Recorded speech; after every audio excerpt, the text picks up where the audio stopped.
फिर से लेकर आ चुके हैं आप लोगों के लिए शाम की सभी ताज़ा और बड़ी खबरें। एक एक कर आपको सारी खबरों की जानकारी देंगे आज देश दुनिया में क्या कुछ हो रहा है। दरअसल सबसे पहली जो बिग ब्रेकिंग न्यूज़ आ रही है, आप लोग बता दें किसान नेता राकेश टिकैत का बड़ा ऐलान। जी कहा सरकार के दलाल हैं चारों, नहीं जाएंगे किसी भी कमेटी में। इसके बारे में आपको विस्तार से बताएंगे। वहीं पर दूसरी बिग ब्रेकिंग में हम आपको बताएंगे, जी लोगों के उठे सवाल सुप्रीम कोर्ट पर कि आखिर उन 4 लोगों की कमेटी क्यों बनाई गई जो सरकार इस किसान बिल के, इस काले बिल के समर्थन में। दोस्तों सोचने वाली बात है, इसके बारे में भी आपको विस्तार से बताएंगे। वहीं पर तीसरी बिग ब्रेकिंग में हम आपको बताएंगे किसानों का बड़ा ये फैसला। जी कहा 26 जनवरी का प्रोग्राम ऐतिहासिक होगा। जी एक तरफ 1 लाख ट्रैक्टर कुंज करेंगे दिल्ली की तरफ। वहीं पर अगली बिग ब्रेकिंग में हम आपको बताएंगे, जी हरियाणा में जेजेपी को बड़ा खतरा। जी आप लोग बता दें किसानों ने दे दिया अल्टीमेट कि जल्दी से अपना समर्थन वापस ले ले, नहीं तो जो यहां पर जेजेपी को गांव में भी घुसने नहीं दिया जाएगा। जी अमित शाह से तत्काल में मिले, इसके बारे में भी आपको विस्तार से बताएंगे दुष्यंत चौटाला।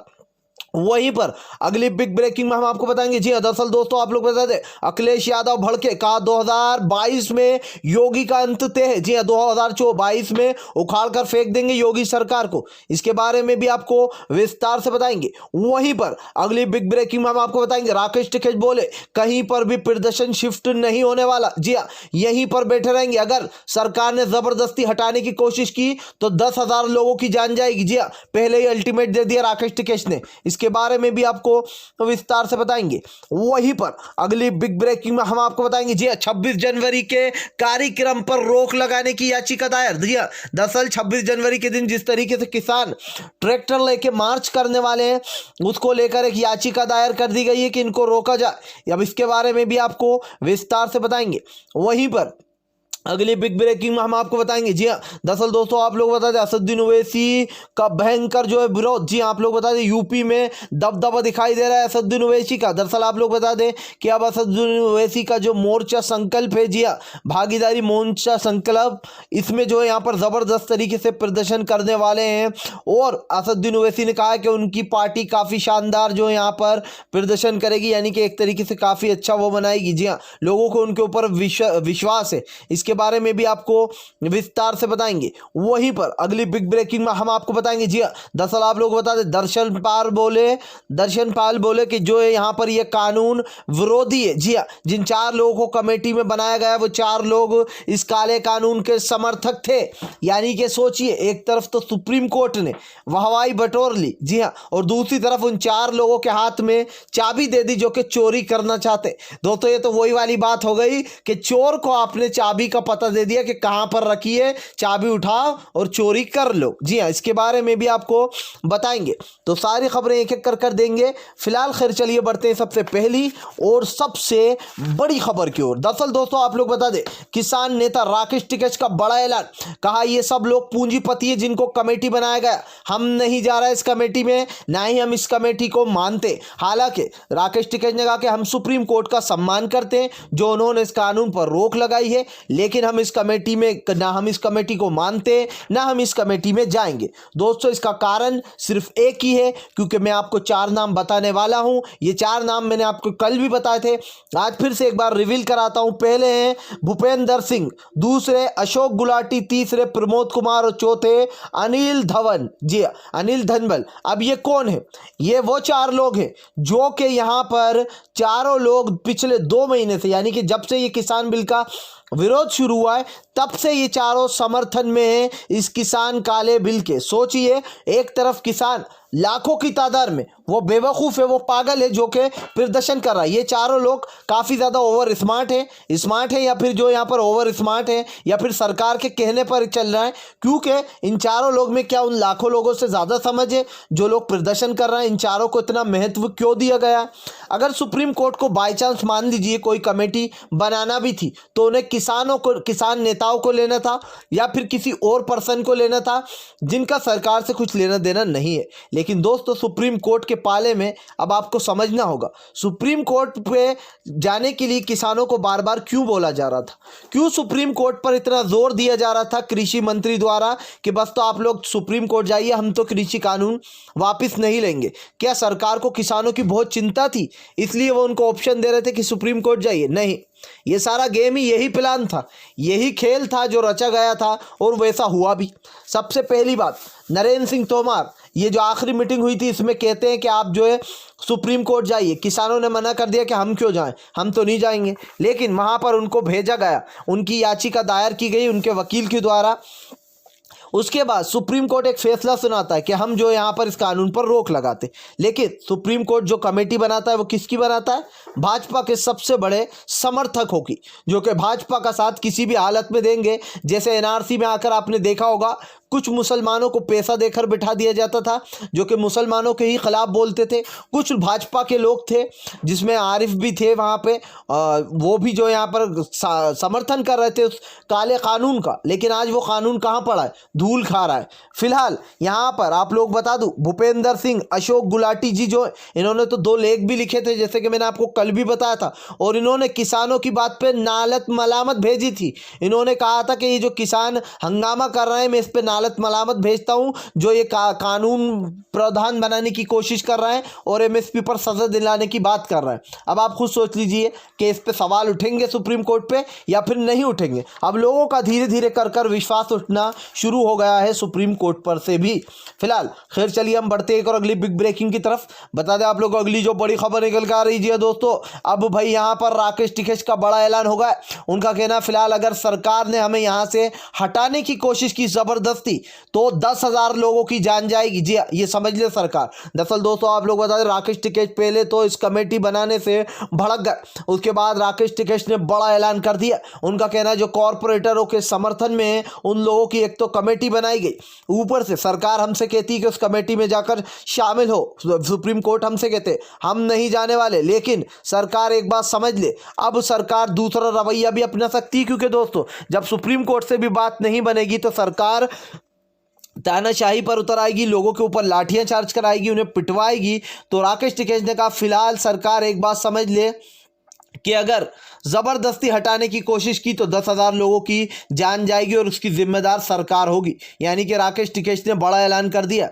फिलहाल खैर चलिए हम बढ़ते हैं एक और अगली बिग ब्रेकिंग की तरफ। बता दें आप लोगों को अगली जो बड़ी खबर निकल कर आ रही है दोस्तों, हरियाणा में हलचल तेज, कभी भी जेजेपी ले सकती है बीजेपी से अपना समर्थन वापस। दरअसल दोस्तों आप लोग बता दें जो हरियाणा का किसान है वो लगातार प्रेशर बनाते जा रहा है जेजेपी पे। दुष्यंत चौटाला को मंत्रिमंडल की मलाई खाने का बहुत शौक है। अगर उनमें इंसानियत होती, अगर वो किसानों के साथ होते दुष्यंत चौटाला, तो अभी तक उन्होंने अपनी पार्टी का समर्थन वापस ले लिया होता। लेकिन दोस्तों अभी तक जो यहाँ पर उन्होंने अपना समर्थन वापस नहीं लिया। जी हाँ, हरियाणा में अब जेजेपी की जो समर्थन दिया हुआ उसको लेकर खाप पंचायतों ने भी बड़ा फैसला किया था कि फिलहाल किसानों के समर्थन में अगर नहीं आए तो इन लोगों को गांव में भी घुसने नहीं दिया जाएगा। अब आप लोगों को बता दें कल जो यहाँ पर जेजेपी के दुष्यंत चौटाला जो है वो आनंद फानंद में अमित शाह से मिले और उनका कहना है कि इस काले कानून पर कुछ सोचा जाए वापस लेने के बारे में, क्योंकि उनकी पार्टी जो है उनकी पार्टी कभी भी गिर सकती है हरियाणा में। और दोस्तों आप सोच लीजिए जो लोग इतना सोच रहे हैं पार्टी छोड़ने में, उनको किसानों से कुछ लेना देना नहीं है। दुष्यंत चौटाला को जो इंसान ये दावे करा करता था बड़े बड़े कि मैं भी किसान की फैमिली से हूं, मैं भी किसान हूं और मैं किसानों को धोखा कभी नहीं दूंगा। अब देख लो आप दुष्यंत चौटाला कहां खड़ा है, सरकार के पाले में या फिर जनता के पाले में। फिलहाल खैर चलिए हम बढ़ते हैं एक और अगली बिग ब्रेकिंग की तरफ। बता दें आप लोगों को अगली जो बड़ी खबर निकल कर आ रही है दोस्तों, 26 जनवरी की जो कार्यक्रम होगा वो ऐतिहासिक होगा। जी हाँ, दरअसल आप लोग बता दें दर्शन पाल जी ने बड़ा ऐलान कर दिया। उनका कहना है कि 26 जनवरी का जो ये प्रोग्राम होने वाला है ये ऐतिहासिक होने वाला है। एक तरफ जो यहाँ पर इस देश का सैनिक चलेगा तो दूसरी तरफ 1 लाख ट्रैक्टर के साथ कुंज कर जाएंगे दिल्ली, और जो यहाँ पर लाल किले पर जाकर परेड करेंगे। इसकी तैयारियां शुरू हो चुकी। राकेश टिकैत ने भी साफ कहा कि फिलहाल अभी हमारा लक्ष्य 26 जनवरी है। मोदी सरकार अगर रोक सकती है तो रोक ले, क्योंकि हम तो रुकने वाले नहीं हैं। और इस तरीके से आप लोग बता दें अब जबरदस्त तरीके से किसानों का विरोध शुरू हो चुका है। अब सरकार अपनी पगड़ी वगड़ी सब संभाल ले, क्योंकि अब तो सुप्रीम कोर्ट की भी बात नहीं सुनी किसानों ने। अब सरकार क्या करेगी, क्योंकि अभी तक तो सुप्रीम कोर्ट के जरिए सरकार किसानों को हटाना चाह रही थी या फिर यूं कह ले कि गेम खेल रही थी। लेकिन इतने लाखों लोगों को तो सुप्रीम कोर्ट भी नहीं हटाने को बोल सकता। भले ही सुप्रीम कोर्ट की बात अगर लोगों ने ना मानी तब भी जो है यहाँ पर सरकार कुछ नहीं कर पाएगी। या तो सरकार ज़बरदस्ती करेगी, तो फिर किसानों ने बड़ा फैसला कर लिया कि लोगों की जानें जाएंगी। और दूसरी बात, अब ये पेंच फंस चुका है, क्योंकि अब किसान जो है वो और ज़्यादा गुस्से में आ चुका है। अब किसानों ने सोच लिया है कि अब यहाँ से हमें कोई हटाकर बता दे। अब जो सरकार ने जो गेंद फेंकी है सुप्रीम कोर्ट में ये सारा गेम बदलने के लिए, लेकिन सुप्रीम कोर्ट की ये आदत जो है यहाँ पर अब सबके समझ में आ चुकी है कि पहले एक अच्छा फैसला दिया, लेकिन वो फैसला पक्ष के किस में जा रहा है? बीजेपी के ही पक्ष में जा रहा है, क्योंकि वो 4 लोगों को ही कमेटी में ठूसा गया है। फिलहाल खैर चलिए हम बढ़ते एक और अगली बिग ब्रेकिंग की तरफ। बता दें आप लोग को अगली जो बड़ी खबर निकल के आ रही है, अखिलेश यादव भड़क के कहा 2024 में इस संघवियों को हटा देंगे, भगवाधारी को। जी जो कि हिंदू मुसलमान के नाम पर राजनीति करते। दरअसल दोस्तों, जिस तरीके से आप लोग बताएं यूपी में लगातार बलात्कार की घटनाएं बढ़ती जा रही हैं, जिस तरीके से यूपी में एक तरीके से कह सकते हैं कि जंगल राज बना दिया योगी ने, अब उसको लेकर अखिलेश यादव ने कमर कस ली। उनका कहना है फिलहाल 2022 में जनता के सपोर्ट से अब की बार 300 को पार करेंगे और योगी का आंकड़ा पूरी तरीके से खत्म कर देंगे। योगी सरकार को जो यहां पर घुटनों पर लाकर खड़ा कर देंगे, क्योंकि दोस्तों ऐसा होना भी चाहिए। और यूपी के जितने भी वासी हैं वो सोच समझकर अब की बार वोट देना। भले ही आप वोट किसी को भी दो, लेकिन आप ये सोच लेना कि यूपी को एक बेहतर यूपी आप बना सकते हो। जो आज से कुछ साल पहले मुलायम सिंह यादव जी थे वहाँ पर, अखिलेश यादव के पिताजी, तब यूपी की हालत बहुत ही अच्छी थी।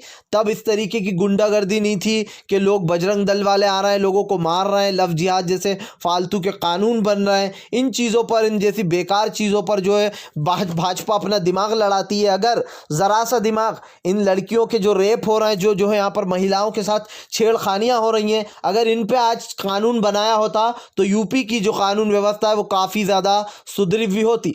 फिलहाल खैर चलिए हम बढ़ते हैं एक और अगली बिग ब्रेकिंग की तरफ। बता दें आप लोगों को अगली जो बड़ी खबर निकल कर आ रही है दोस्तों, एक और किसान की मौत, गोली मारकर कर ली अपनी हत्या। जी हां दोस्तों, लगातार किसानों की मौत का आंकड़ा बढ़ता जा रहा है। सरकार गेम खेलने में लगी है, एक भी बार किसान के इस काले कानून को वापस लेने के बारे में नहीं सोचा। सोचिए दोस्तों, क्या लोगों की जान से बढ़कर ये कानून?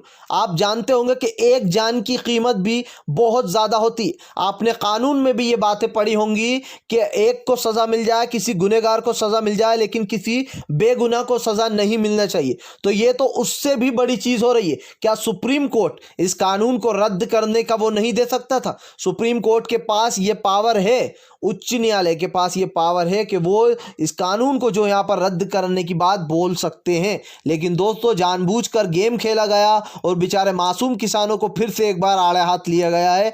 क्या एक किसान की जान की कोई कीमत नहीं है इन लोग की नज़रों में? आज जिस तरीके से किसान एक के बाद एक मर रहे हैं, कल एक किसान ने अपनी गोली मारकर हत्या कर ली, अब किसान और भी ज़्यादा भड़क गए, क्योंकि लगातार ये आंकड़े बढ़ते जा रहे हैं। ऐसा ही दोस्तों आप याद कीजिए, दिल्ली हिंसा के द्वारा भी हुआ था। जब दिल्ली में हिंसा हुई थी, और ये हिंसा क्यों भड़की थी? क्योंकि CAA और NRC जैसे भद्दे काले कानून लाए गए थे और वो लोगों के ऊपर थोपे जा रहे थे। आपका क्या जाता? आप तो 99% लोगों को मैं लिख के दे देता हूं, सिर्फ 10% लोगों के पास अपना जन्म प्रमाण पत्र होता, 90% लोग डिटेंशन सेंटर में जाते। क्या? या फिर मोदी सरकार 90% लोगों को कैसे ढूंढती? वो कानून कहीं ना कहीं पूरी तरीके से फेल था, इसीलिए लोगों ने उसका विरोध किया। अब उसके बाद जब इन्होंने सोचा कि आप फालतू बैठे, चलो कुछ और फितूर सूझता है, तो किसानों की जो कमाई है अब उनसे वो भी छीन ली जाए। इस तरीके से ये काला कानून लाया गया। इसके खिलाफ पूरा बॉलीवुड है, बॉलीवुड से सपोर्ट मिला है, पंजाब के जो एक्टर है उनसे सपोर्ट मिला है, पूर्व सैनिक इस लड़ाइयों में उतर आए हैं। लेकिन अगर कोई हमारे मोदी जी को इडियट बोल देता है तो उसको एयरलाइन से निकाल दिया जाता है। क्यों भाई? क्या ये इंसान नहीं है? दूसरे लोगों के बारे में भी लोग अपनी राय देते हैं कि मैं इसको पागल समझता हूं, इसने गलत डिसीजन लिया है। आम इंसान के बारे में भी आप और हम ये बात करते हैं, लेकिन अगर अमित शाह के बारे में कुछ बोल दिया, मोदी जी के बारे में कुछ बोल दिया, तो उसके ऊपर केस दर्ज हो जाता है। वाह भाई, ये कौन सी नई बात है? ये देश की जो लोकतंत्र है पूरी तरीके से खत्म है। देश की आज़ादी, ऐसा लग रहा है एक बार फिर से हिटलर का जन्म हुआ है और वो इस देश पर जो यहाँ पर राम राज करना चाहता है। जी हाँ, इस तरीके से जो यहाँ पर सारा खेल रचा जा रहा है।